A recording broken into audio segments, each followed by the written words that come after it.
주보에 나와 있는 대로 그물 비유, 7번째 그물 비유에 대해서 우리 함께 말씀의 은혜를 나누기를 원합니다.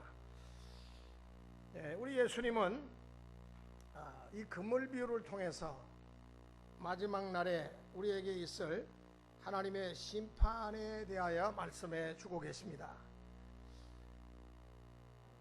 지금도 이 그물은 쉬지 않고 계속해서 움직이고 있다는 사실을 우리 기억하시면서, 여러분, 그물을 쳐놓으면은 그 그물이 점점 이제 고기들을 모아가지고 쪼여들고 있죠. 그래서 그렇습니다. 그러므로 우리 모두가 정신을 차리고 좀 더 깨어서 경성하는 은혜가 넘치는 우리의 기도의 삶이 되어졌으면 합니다. 편의상 오늘 말씀을 세 대지로 나누어서 간단하게 생각해 보도록 하겠습니다. 첫 번째로 오늘 그물 비유 자체를 한번 살펴보려고 합니다. 자, 오늘 본문 47절 8절 우리 읽었지만은 다시 한번 읽겠습니다. 47절 8절 말씀 시작. 또 천국은 마치 바다에 치고 각종 물고기를 모는 그물과 같으니 그물에 가득함에 물가로 끌어내고 앉아서 좋은 것은 그릇에 담고 못된 것은 내버리느니라. 자, 여러분, 시몬 베드로를 위시해서 예수님의 여러 제자들이 본래 직업이 뭡니까? 그들의 본래 직업은 대부분들이 어부였습니다. 바닷가에서 고기를 잡던 이 갈릴리 어부 출신들입니다. 그래서 예수님이 그들에게 이 그물 비유를 말씀하실 때 저들은 눈이 반짝반짝 하면서 실감나게 아마 잘 이해를 했을 것으로 생각합니다. 우리 예수님은 일상생활에 평범한 일들을 통해 가지고 이 천국의 진리를 제자들에게, 우리에게 일깨워 주고 계십니다. 예를 든다면 밭에서 일하는 농부를 보시면서 씨 뿌리는 비유를 말씀해 주십니다.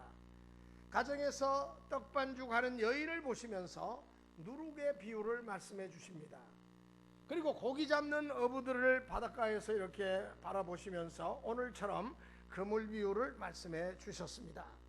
한마디로 우리 예수님의 마음은 언제나 이 모든 삼라만상의 사물을 보시면서도 항상 하나님의 나라에 대한 생각으로 가득 차 있었습니다.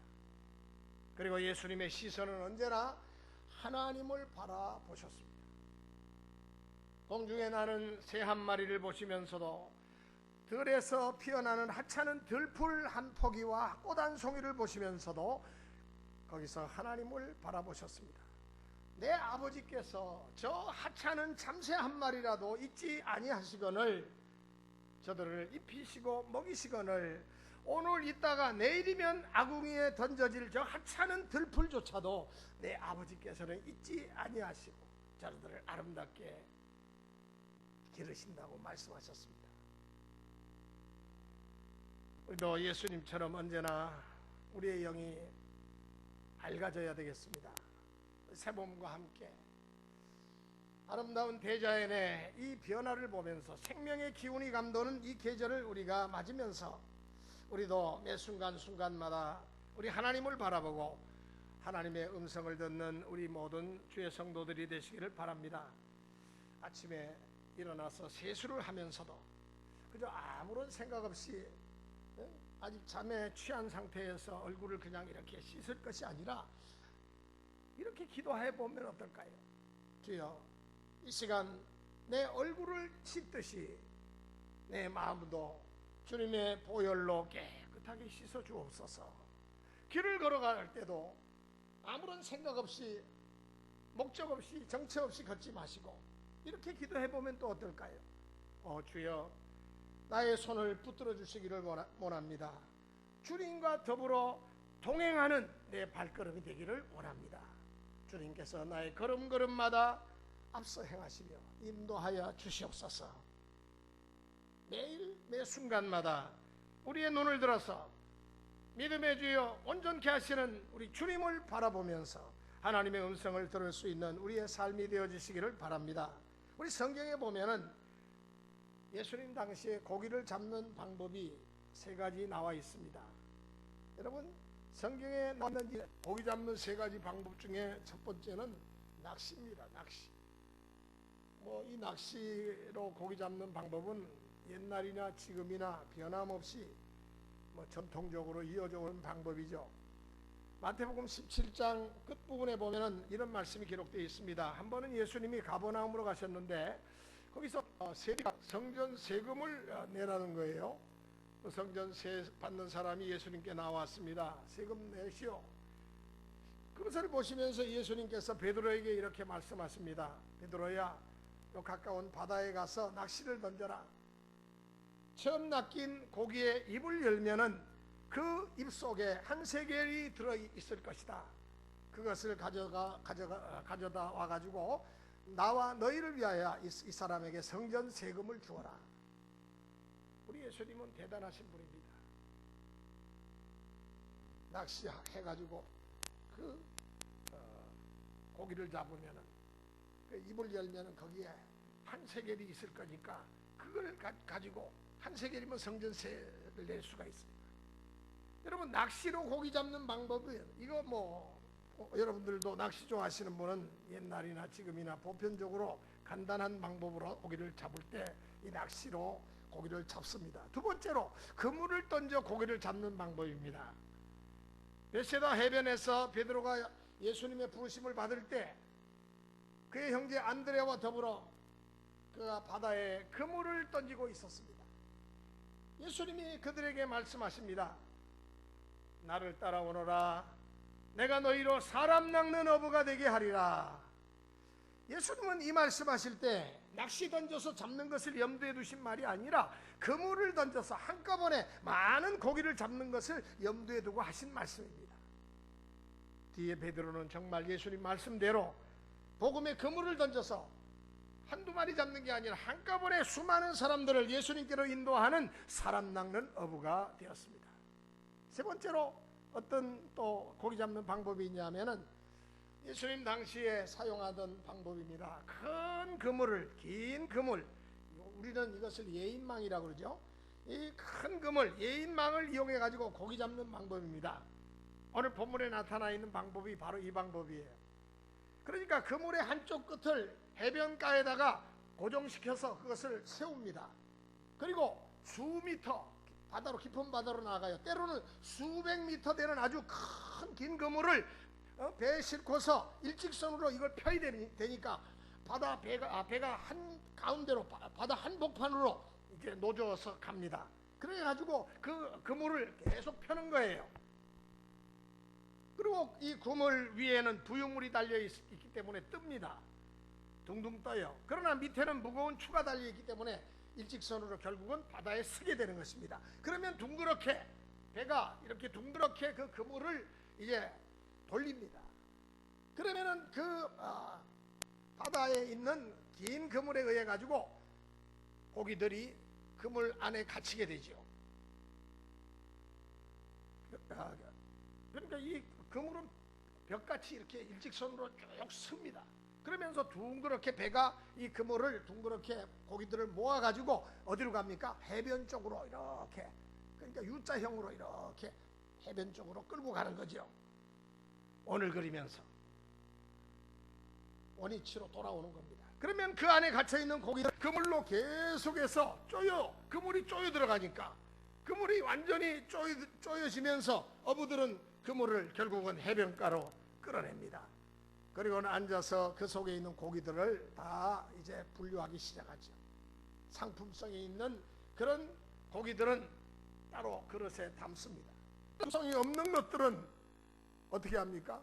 그냥 예를 들어서 이 유대인들은 율법에 아주 율법 정신에 철저하기 때문에 지느러미가 없는 그런 그 고기 혹은 비늘이 없다든가 그러면은 먹지 못해요. 유대인들은 율법에 의해서 지느러미가 없다든가 비늘이 없는 고기는 잡지도 못하고 먹지도 못합니다. 그러니까 다 어떻게 해요? 물 가운데로 되돌려 보냅니다. 그리고 또 그물을 이렇게 모으다 보면은 필사적으로 그물 바깥으로 탈출하려고 하다가 그만 몸뚱이가 상처가 난다든가 또 잘렸다든가 하는 그런 그 고기들도 그릇에 따로 담을 수가 없어요. 상품성이었기 때문에. 그런 것들은 어쩔 수 없이 버립니다. 자, 이상이 오늘 우리가 살펴본 이 그물 비유에 나타나는 내용을 우리가 살펴봤습니다. 자, 그러면은 두 번째로 이 그물 비유가 오늘 우리에게 말씀하고 있는 그 뜻이, 의미가 뭔가 우리가 이것을 살펴볼 필요가 있습니다. 오늘 이 그물 비유의 뜻이 무엇인가? 자, 우리 49절 말씀을 한번 보세요. 다 같이 한번 읽습니다. 시작. 세상 끝에도 이러하리라. 천사들이 와서 의인 중에서 악인을 갈라내어. 자, 이 말씀 가운데 강조되고 있는 단어가 하나 나옵니다. 무슨 말씀이, 무슨 단어가 강조되고 있습니까? 오늘 이 짧은 49절 말씀에서 강조되는 단어, 마지막에 갈라내어. 갈라내어. 이 갈라낸다는 말 굉장히 의미심장한 말입니다. 이것은 하나님의 심판을 가리키는 말입니다. 세상의 끝이 오기 전에는 악인과 의인을 갈라내지 않아요. 함께 공존하게 합니다. 그러나 세상 끝날에는 상황이 달라집니다. 하나님의 심판에 의해서 갈라내는 거예요. 분리가 되어진다는 말씀이죠. 예수님은 이미 이 사실을 앞서 우리가 밭에 가라지 비유를 통해 가지고 우리에게 이미 말씀해 주셨습니다. 여러분, 추수 때 어떻게 했어요? 밭에 가라지가 곡식과 함께 어떻게 해요? 같이 자라지요. 공존합니다. 그러나 추수 때가 되면 상황이 달라져요. 절대로 가라지는 곡간에 들어가지 못합니다. 다 별도로 갈라내 가지고 불살라 버린다 그랬어요. 여기 똑같은 사실을 우리 예수님은 그물 비유를 통해서도 우리에게 다시 한번 말씀해 주고 계십니다. 왜 예수님이 이 말씀을 거듭거듭 강조해서 말씀하실까요? 이유가 있습니다. 예수님이 천국 비유를 말씀하시면서 갈라낸다는 말씀, 이걸 강조하시는 이유가 있어요. 여러분, 지옥은 누가 만들었습니까? 여러분, 지옥은 우리 하나님 만드셨어요. 예수님 만드셨어요. 그러니까 우리 이 천국의 주인이자 이 지옥을 만드신 우리 예수님은 지옥의 고통을 누구보다도 잘 알고 계셨습니다. 그래서 어떻게 하면 사람들이 이 지옥에 들어가지 않도록 당신이 지옥의 고통을 당하시면서 이 땅에 오셔서 물과 피를 다 쏟으시면서 누구든지 나를 믿으면 멸망치 않고 영원한 생명 천국에 들어갈 수가 있느니라. 고통스러운 지옥에 들어가지 말라고. 절대로 그 고통스러운 지옥에 들어가면 안 되니까 하나님의 아들이, 하늘의 주인이 이 땅에 오셔서 거듭거듭 연민의 정을 가지고 말씀하셨습니다. 지금도 말씀하고 계십니다. 그래서 예수님은 예루살렘을 향하여 여러 번 경고했는데도 불구하고 저들의 완악한 마음은 사라지지 않았습니다. 예수님은 그것을 안타깝게 여기시고 예루살렘을 바라보면서 눈물을 흘리면서 우셨습니다. 제가 오래전에 예루살렘에 가서 눈물교회에서 설교를 한 적이 있습니다. 그 눈물교회 강단에서 제가 설교를 하면은 강단 뒤가 이렇게 아주 유리로 크게 뚫려 있는데 바로 예루살렘이 보여요. 여러분, 교인들은 설교자도 보지만은 그 뒤에 크게 뚫려 있는 그 유리를 통해서 예루살렘 성을 바라보면서 예배를 드렸습니다. 예루살렘아, 예루살렘아, 선지자들을 죽이고 너에게 파송된 자들을 돌로 치는 자여, 암탉이 그 새끼를 날개 아래에 모음같이 내가 내 자녀를 모으려고 한 일이 몇 번이더냐. 그러나 너희가 원치 아니하였도다. 이렇게 말씀하시면서 예수님께서 예루살렘을 바라보시면서 눈물을 흘리셨어요. 이제 머지않아서 예루살렘이 망하게 되니까, 회개하지 않으니까 결국은 로마 군인들을 통해 가지고 예루살렘이 망하게 될 것을 안타까워하시면서 예수님께서 말씀하신 겁니다. 그러나 그들은 예수님의 거듭된 경고에도 불구하고 그 말씀에 귀를 기울이지 않았어요. 세계 2차 대전 때입니다. 미국이 전쟁을 종식시키기 위해서 엄청나게 무서운 폭탄을 만들었습니다. 그 폭탄은 바로 원자폭탄이었습니다. 그러나 미국은 아무런 경고 없이 이 원자폭탄을 일본 히로시마 나가사키에 떨어뜨린 것이 아닙니다.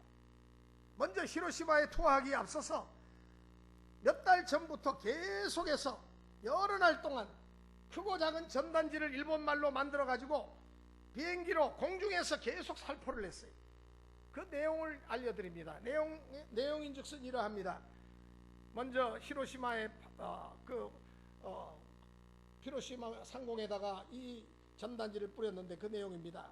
광도 시민 여러분, 1945년 8월 6일 원자탄이 투하될 것입니다. 반경 50km 밖으로 피난하시기 바랍니다. 그 안에 있는 사람은 한 사람도 살아남을 수가 없습니다. 그러니 기필코 그날 그 시간에 앞서 빨리 피하시기 바랍니다. 그러나 일본 당국은 매스컴을 통해 가지고 라디오와 전파를 통해서 지금 저 미국 놈들이 지금 심리전을 쓰고 있으니까 국민 여러분 절대로 요동하지 말고 여러분들이 밤에는 철저하게 빛이 새어나가지 않도록 등화관리에 잘하시고, 그리고 우리 함께 끝까지 총력을 기울여서 저 미제들을 물리치자고, 그러면서 오히려 국민들을 요동을 동요되지 않도록 무마시키려고 안가임을 썼습니다. 그러니까 대다수의 이 히로시마 나가사키의 그 시민들이 나라의 말만 믿고 피난을 안 갔어요. 그리고 또 많은 대다수 일본 사람들이 또 그렇게 그 전단지를 보고는 너무 허황되다, 믿지 않은 겁니다. 거짓말하고 있네. 세상에 그런 폭탄이 내가 들어본 적도 없고 그런 폭탄이 저 미국 놈들한테 있다는 말 그거 들어본 적이 없어. 자기들이 전쟁에서 힘드니까 질 것 같으니까 일부러 우리를 불안하게 만들려고 저러는 거야. 심리전이야. 맞아. 그러면서 아무도 피난 가지 않았어. 결국 어떻게 되었습니까? 1945년 8월 6일 실제로 히로시마와 나가사키 상공에 원자폭탄이 떨어졌습니다. 꽝 하는 순간에 반경 2km가 완전히 다 사라졌어요. 쑥대밭이 돼버리고 말았어요. 폐허가 돼버리고 말았어요. 피하지 않고 있던 20만 명의 그 시민들이 순식간에 3초 안에 다 죽고 말았습니다. 그리고 10만 명이 넘는 사람들이 후유증을 앓고 시름시름 앓다가 죽어버리고 말았습니다. 경고를 무시하다가 30만 명 이상 되는 사람들이 목숨을 잃고 마른 것입니다. 그러나 그 중에 그래도 계속 그 삐라가 뿌려지니까 그래도 미쳐봤자 본전이다. 아니 어쩌면은 이런 폭탄이 있을 수도 있어 하고 그 전단지를 받아들고 암암리에 식구들을 다 대동해 가지고 빠져나간 사람들이 있어요. 소수의 사람들이 목숨을 건졌다는 이야기를 제가 들었습니다. 사랑하는 성도 여러분, 여기 바다에 친 예인망 그물이 계속해서 안쪽으로 서서히 쪼여 들어갑니다. 그 안에 있는 고기들은 어리석게도 그것을 깨닫지 못해요. 그저 자기 앞에 무한히 헤엄칠 수 있는 그 바다가 언제라도 계속 펼쳐져 있을 것으로 생각을 합니다. 이따금씩 그물이 고기의 몸에 와서 다음에는 화들짝 놀라가지고 또 앞으로 계속해서 헤엄치면서 달아납니다. 깜짝 놀라기도 합니다. 그러나 그래도 그 그물을 피해서 앞으로 계속해서 도망갑니다. 언제라도 바다가 자기에게 계속 펼쳐져 있을 것으로 생각하고 그렇게 달아나는 것입니다. 마찬가지입니다. 하나님의 심판의 그물은 계속해서 안쪽으로 점점 서서히 쪼여오고 있건만은 세상 사람들은 어리석게도 그 사실을 알지 못하고 있습니다. 그저 언제나 계속 내가 이렇게 자유롭게 살아갈 수 있을 것으로 착각하며 산다는 이야기죠. 이따금씩 복음을 받아도 감동을 얻기도 할 것입니다. 또 심판의 말씀을 듣고 마음에 때로는 찔림을 받기도 합니다. 그러나 금방 잊어버려요. 그저 세상에서 영원토록 자유롭게 천년만년 살 것으로 생각하면서 자신의 욕망을 추구하면서 살아가는 것이 우리 보통 인간들의 모습입니다.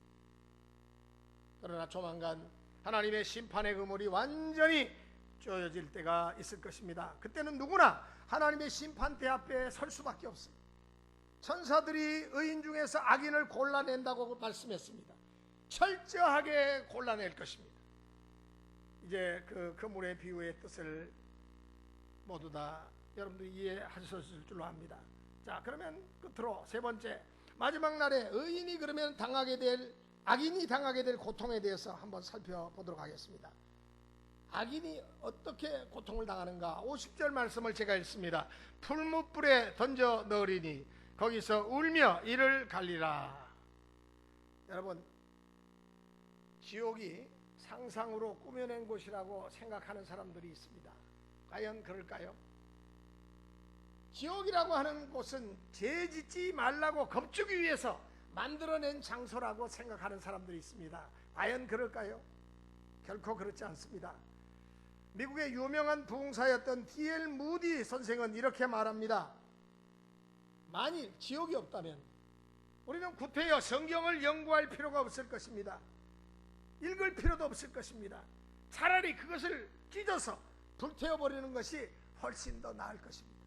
만일 지옥이 없다면 시간과 돈을 투자해서 교회에 올 필요도 없을 것이고 아예 예배당 자체가 건축될 필요가 없을 것입니다. 있는 예배당도 차라리 그거를 체육시설이나 오락시설로 바꾸어버리는 것이 더 나을 것입니다. 그러나 지옥은 실제로 존재하는 곳입니다. D.L. 무디의 말입니다. 우리 예수님이 지옥을 만드셨습니다. 그래서 예수님은 구약의 어떤 선지자들보다도 신약의 어떤 사도들보다도 이 지옥의 고통을 생생하게 거듭거듭 우리에게 경고의 말씀을 주고 계십니다. 예수님 말씀하신 지옥은 어떤 곳인지 우리가 성경을 한번 찾아보면서 살펴보도록 하겠습니다. 첫째로 예수님 말씀하신 지옥은 원래 사람을 위해서 만들어진 곳이 아닙니다. 지옥이 사람을 위해서 만들어진 곳이 아니에요? 그렇습니다. 마태복음 25장 41절 한번 찾아보겠습니다. 마태복음 25장 41절 다 같이 한번 찾아서 읽겠습니다. 마태복음 25장, 자, 우리 한 목소리로 다 같이 읽어보겠습니다. 25장 41절 말씀 시작. 또 왼편에 있는 자들에게 이르시되 저주를 받은 자들아 나를 떠나 마귀와 그 사자들을 위하여 예비된 영원한 불에 들어가라. 이 지옥을 말하는데 누구를 위해서 예비된 곳이라 하면은 마귀와 그 사자들을 위하여 예비된 영원한 불이라 그랬어요. 영원한 지옥이라는 말이죠. 그러나 사람이 하나님을 믿지 아니하고 마귀와 그 귀신과 그 하수인을 쫓아가면은 그 운명을 저들과 같이 할 수밖에 없습니다. 지옥에 떨어질 수밖에 없다는 말씀이죠. 귀신들과 더불어 영원토록 그 불못에서 살 수밖에 없다는 말씀입니다. 귀신들이 그곳에는 부르짖으면서 발광하는 그 소리를 들으면서 그들과 함께 고통을 당할 수밖에 없다는 것입니다. 그런 곳이 바로 지옥입니다. 우리가 어릴 때 막 아이들이 서로 놀리킬 때 어떻게 했어요? 귀신이다! 이 귀신 소리만 들어도 막 무서워서 벌벌 떨었어요. 어릴 때는 그 귀신 소리가 왜 그렇게 무섭던지. 수많은 귀신들이 득실거리는 것이 바로 지옥입니다. 두 번째로 지옥이 어떤 곳이냐? 불타는 곳이라 그랬어요. 오늘 본문 50절 상반부에 보니까 풀무불에 던져 넣는다는 말씀이 나오죠. 여러분 집에서 라면 같은 거를 끓이실 때 가스레인지를 틀고 여러분 라면 물을 올려놓고 라면을 끓이잖아요. 여러분 그 라면 만약에 여러분 라면 끓이기 전에 한번 이렇게 한번 해보세요. 가스레인지를 틀고 그 가스불 위에 엄지손가락을 거기다 갖다 대고 한 5분 정도 한번 있어 보십시오. 있을 수가 5초도 있을 수가 없죠. 견딜 수가 없을 것입니다. 그러나 지옥의 가스불은 이 정도가 아니에요. 풀무불입니다. 풀무불. 여러분 풀무라고 하는 것은 여러분 잘 아시는 대로 용광로를 말합니다. 용광로 얼마나 뜨겁겠습니까? 다시 1000도가 넘어요. 천도 가지고는 안 되죠. 용광로 하려면 적어도 1500에서 2000도 이상이 됩니다. 거기다가 엄지손가락이 문제가 아닙니다. 전신이 들어가서 고통을 당해야 하는 곳입니다. 5분이 문제가 아닙니다. 끝없는 영원한 생명을 그 고통의 장소에서 지내야 하는 곳이 바로 지옥이라고 성경은 말씀하고 있습니다. 얼마나 그 장소가 고통스러운 장소인지 누가복음 16장 24절 말씀을 한번 보세요. 여기 지옥에 떨어진 부자가 그 나사로를 바라보면서 부러워가지고 고통 가운데 이렇게 부르짖습니다. 불러 이르되 아버지 아브라함이여 나를 긍휼히 여기사 나사로를 보내어 그 손가락 끝에 물을 찍어 내 혀를 서늘하게 하소서. 내가 이 불꽃 가운데서 고민하나이다. 이와 같이 불타는 곳이 바로 지옥이라고 성경은 말씀합니다. 셋째로 지옥은 어떤 곳이냐 하면은 지옥은 빛이 없어요. 흑암의 나라입니다. 천국은 빛과 사랑이 넘치는 곳이라고 한다면은 지옥은 빛이라고는 전혀 없어요. 아니 지옥에도 불문불이 있지 않느냐? 여러분 이 세상의 불은 타오를 때 빛이 납니다. 그러나 지옥의 불은 그곳에 있는 자들에게 고통만 줄 뿐 전혀 빛이 나지 않아요. 마태복음 22장 13절 말씀입니다. 임금이 사원들에게 말하되 그 수적을 결박하여 바깥 어두움에 내어 던지라. 거기서 슬피 울며 이를 갈미 있으리라 하니라. 여기 어두움에 내어 던지라 그랬어요. 여러분 지옥은 어둠의 나라입니다. 흑암의 나라입니다. 전혀 빛이 없는 곳입니다. 칠흑같이 어두운 곳입니다. 어린이 시절에 밤에 혼자서 밤길을 걸어본 적이 있었습니까? 아마 소름이 쫙 끼칠 겁니다. 이렇듯 어두운 밤을 걸어가도 무서운데 지옥은 전혀 빛이 없다고 했습니다. 그 어두움 속에서 영원히 살아가는 곳이 바로 지옥이라고 말씀하고 있습니다. 네 번째, 지옥에는 또한 뭐가 없냐 하면 소망이 없습니다. 단테의 신곡에 보면은 지옥문 앞에 딱 섰는데 그 지옥의 사자가 그 지옥문 앞에 있는 간판을 딱 보면서 기억하라는 거예요. 너희들은 저 간판 글을 기억하라. 그 글 내용이 뭔 줄 아십니까? 이곳에 들어오는 자여 소망을 버리라. 우리는 이 땅에 살면서 소망이 있지 않습니까? 그런데 지옥은 소망이 없는 곳이, 한 번 들어가면 두 번 다시 빠져나오지 못한 곳이 지옥입니다. 그래서 지옥은 절대로 가면 안 됩니다. 아무리 내가 허물과 죄가 많다 할지라도 우리는 예수 그리스도의 보혈로 우리 허물과 죄를 다 용서받을 수가 있습니다. 그러므로 누구든지 예수 앞에 나오면, 우리의 죄를 고백하면 우리의 지난 날의 지은 죄를 다 용서하시고 주의 품에 안기어 영생 복락을 누릴 수가 있게 되는 것입니다. 마가복음 9장 43절 말씀, 만일 내 손이 너를 범죄케 하거든 찍어버리라. 불구자로 영생에 들어가는 것이 두 손을 가지고 지옥 꺼지지 않는 불에 들어가는 것보다 나으니라. 이 세상 불은 그 태우는 재료가 다 타고 나면 자동적으로 꺼지게 되어 있습니다. 그러나 지옥불은 꺼지는 법이 없습니다. 몸에 고통만 줄 뿐 몸 자체가 영원토록 존재하는 장소입니다. 지옥불은 절대로 꺼지지 않습니다. 그 고통은 영원합니다. 영벌을 받는 것입니다. 48절 말씀을 보세요. 48절 다 같이 읽습니다. 시작.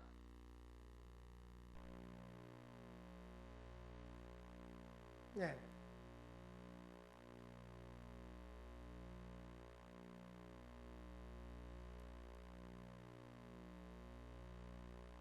네, 여러분들이 지금 그 48절 말씀은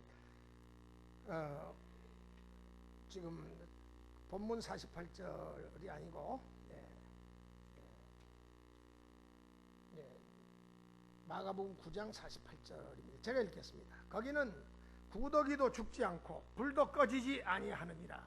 그러니까 이 말씀이 뭐냐면은 지옥의 고통은 계속된다는 거예요. 구더기도 죽지 않는다 그랬습니다. 세상은 시체가 사라지면은 화장을 해버리면은 구더기 다 타 죽어요. 그러나 지옥의 구더기는 사람의 몸을 괴롭게 만들 뿐 사람의 존재 자체가 영원하니까 구더기도 죽지 않아요.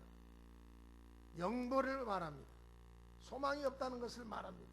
다섯째, 지옥은 모든 기억이 과거에 행한 모든 우리의 일들이 파노라마처럼 선명하게 되살아나는 것입니다. 영화 보는 것과 똑같아요.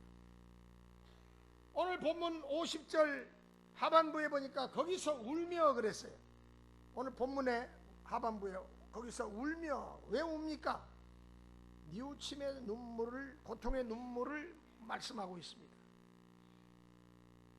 내가 이럴 줄을 알았더라면 내가 고집과 아집을 부리지 말았을 걸, 예수님을 잘 믿을 걸, 이렇게 뉘우침의 눈물을 흘리는 것입니다. 하지만 그런들 소용이 없어요. 그때는 한 번 들어가면 절대로 빠져나올 수 없는 곳이 바로 지옥이기 때문에 그렇습니다. 거기서 영원토록 슬픔의 눈물, 고통의 눈물, 뉘우침의 눈물을 흘려야 하는 것이 바로 지옥이라고 성경은 말씀하고 있습니다. 아울러서 이를 갈미 있으리라 그랬어요. 울며 이를 갈리라 그랬죠. 왜 이를 갑니까? 여러분, 이를 가는 이유가 뭐예요? 원망을 할 때 이를 갑니다. 원망하면서 이를 갈죠. 내 부모 때문에 내가 믿지 못했구나. 내가 그래서 이곳에 왔구나. 내 아내가 자기만 열심히 믿는다고 나에게 말 한마디, 교회 가자, 천국 가자는 말 한마디 하지 않고 길을 쓰고 자기만 교회 다니더니 나를 믿도록 만들지 못하고, 나를 믿도록 만들었다면 내가 이곳에 안 왔을 텐데, 그러면서 이를 가는 곳이 바로 지옥이라는 거예요. 어떤 분이 어느 교회에 등록을 했답니다. 누군가 그에게 물었어요. 아이고, 어떻게 해서 저희 교회에 등록하셨습니까? 뭐 특별한 이유가 있습니까? 그러니까 그분이 이렇게 대답을 하더래요. 예, 사실은 저도 한동안 고민을 했습니다. 제가 믿어야 될지, 믿지 말아야 될지 참 정말 오랫동안 망설였습니다. 그러다가 저하고 교류하는 어떤 장로님을 제가 아는데, 그 어느 교회에 나가신다는 그 사업상 알고 있는 그 장로님의 그 삶을 이렇게 물끄러미 바라보게 됐습니다. 그러면서 과연 내가 예수를 믿을 것인가 말 것인가, 한번 저분을 내가 한번 살펴보면서 내가 한번 확인하고 난 뒤에 결정을 해야 되겠다. 그래서 그 장로님 모르게 자기가 그분을 미행을 했다는 거예요, 며칠간. 그리고 난 뒤에 역시 저 정도 되면은 내가 믿어도 되겠다, 그런 생각이 들었다는 거예요. 그리고 이왕이면은 그 장로님이 나가시는 그 교회에 출석을 하자 하는 마음의 결단을 갖게 돼서 오늘 제가 이 교회에 왔습니다. 이렇게 등록을 하게 됐습니다. 정말 다행스러운 일입니다. 그러나 한번 고쳐 생각해 보시기 바랍니다. 얼마나 섬찟한 이야기입니까? 만일 그 장로님이 지난 한 주일 동안에 누가 자기를 미행하는지 전혀 생각하지 않고 가지 말아야 할 곳을 갔고 또 하지 말아야 할 행동을 했더라면 과연 어떻게 되었겠습니까? 그 사람이 예수 믿었을까요? 과연 예수 믿기로 작정을 했을까요?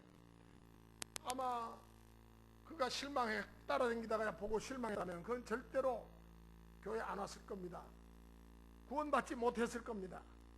그리고 그가 지옥에 떨어진다면 지옥에서 그 장로님을 얼마나 원망했겠습니까?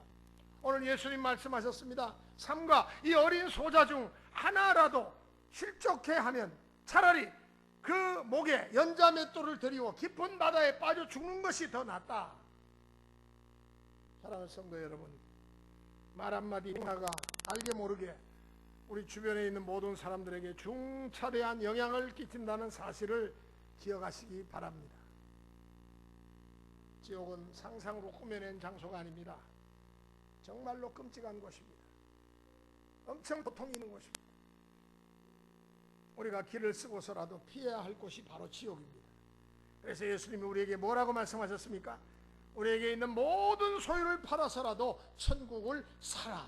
천국은 침노하는 자의 것이다. 세상 것이 반드시 있습니다. 마찬가지로 개인적인 종말도 누구에게나 찾아오기 마련입니다. 한번 죽는 것은 사람에게 정한 것이요 그 후에는 심판이 있으리니 우리 누구에게나 다 죽는 그러한 시간이 찾아옵니다. 그러나 그 후에 받을 심판은 차등이 있습니다. 다르다는 이야기입니다. 우리가 매일 밤 잠을 잡니다. 저도 지난밤에 잠을 자고 나왔습니다. 따져보면 잠을 자는 것은 죽는 연습을 하는 겁니다. 잠은 죽음의 형제라고 누가 말했어요. 병이 들어서 고통을 당하는 분이 있습니다. 죽음이 가까이 온다는 신호입니다. 주일이면 우리가 하나님께 모여서 예배를 드립니다. 이 예배가 뭡니까? 장차 천국 생활을 내가 여행 연습하고 있다는 사실입니다. 성도 여러분, 언제 하나님의 심판의 그물이 우리를 잡아당긴다 할지라도 하나님 앞에서 좋은 고기, 하나님의 좋은 자녀로 나타날 수 있기를 주의 이름으로 축원합니다. 기도하시겠습니다. 거룩하신 하나님 아버지, 우리는 이 세상이라는 고통의 바다에 살아가는 물고기 같은 존재입니다. 우리는 영원히 이곳에서 살 수 없습니다. 하나님께서 우리에게 단 한 번 주신 영원한 기회의 삶, 축복의 삶을 잘 선용해서 살아갈 수 있게 해 주옵소서. 지금 내 인생을 천국을 위한 이 영생의 기회인 것을 알고 이 기회를 놓치지 말고 잘 잡을 수 있는 우리 모두가 되게 하여 주시옵소서. 하나님의 심판의 그물이 우리를 잡아당긴다 할지라도 우리는 하나님 앞에서 좋은 고기, 좋은 자녀로 나타날 수 있도록 도와주시옵소서. 우리 주 예수 그리스도 이름으로 비옵나이다. 아멘.